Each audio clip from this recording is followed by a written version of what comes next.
We're at one of those moments in Washington where typically in a new presidency you would be settling into a routine, you would be seeing policies start to move forward. Instead, with this administration and this Congress, we actually just seem to be getting more chaos.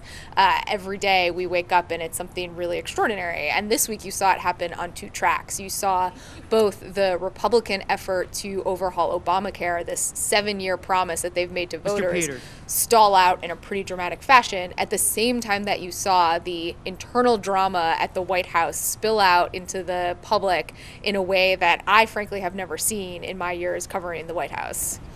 This is what's really interesting about where we are right now.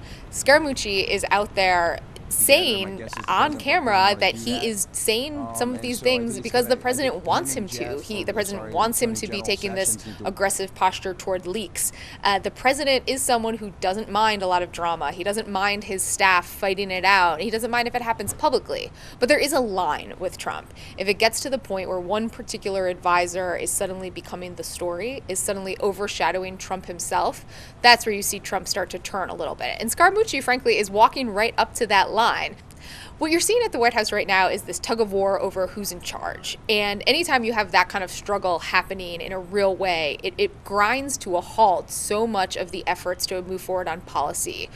When healthcare was trying to move forward on the Hill, you had really no substantial White House involvement. There was not a lot of direction coming from the White House over what bills to proceed on, what bills the president perhaps wouldn't sign. And the real question going forward is can this drama inside the White House subside in time for Congress to take up a tax overhaul? We've heard a lot of talk from both Trump and from Republican leaders that that's their real priority now. They want to move on to taxes. They think that this is where they can come to some consensus.